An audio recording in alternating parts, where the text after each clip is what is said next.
Terracité, on est une équipe qui s'est structurée maintenant il y a 7 ans maintenant. On a commencé par faire du logement collectif à destination du logement social. Et maintenant, depuis 2 ans, nous travaillons également pour les particuliers, donc dans l'idée de rénover et construire, toujours dans notre démarche, qui est non seulement la performance, qui devrait être un acquis, mais aussi sur la recherche de la qualité de l'air intérieur et le choix de matériaux on va dire sains et plutôt nationaux. Un projet qui vient de démarrer tout récemment.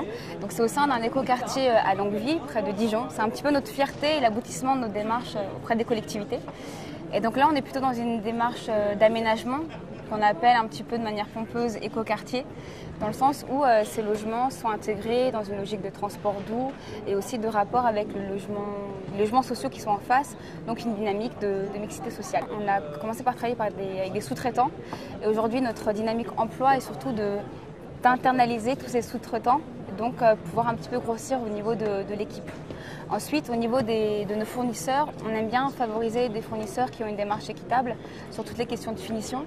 Donc, par exemple, pour les revêtements de sol, on travaille avec des revêtements en Sisal qui sont fabriqués au Brésil, mais par une coopérative qui a une démarche équitable. Dijon a été élu parmi les 10 éco-cités, donc au même titre que Grenoble.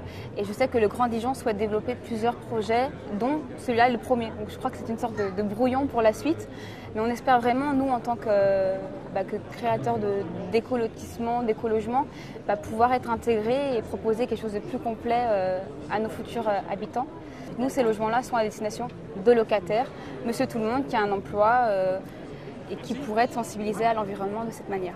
Notre association initiale qui a créé le projet de Terracité s'appelait Éco-Vallée et l'idée était d'intégrer les loisirs, donc ferme pédagogique, l'habitat et également le travail avec une pépinière. Aujourd'hui, lorsqu'on rencontre un commanditaire, on lui propose d'aller dans cette dynamique.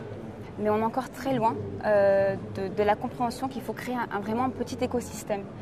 L'idée serait de pouvoir aller vers ces écoquartiers plus globaux et on espère qu'avec cette nomination d'éco-cité, notre équipe et les élus, on va pouvoir aller un petit peu plus loin.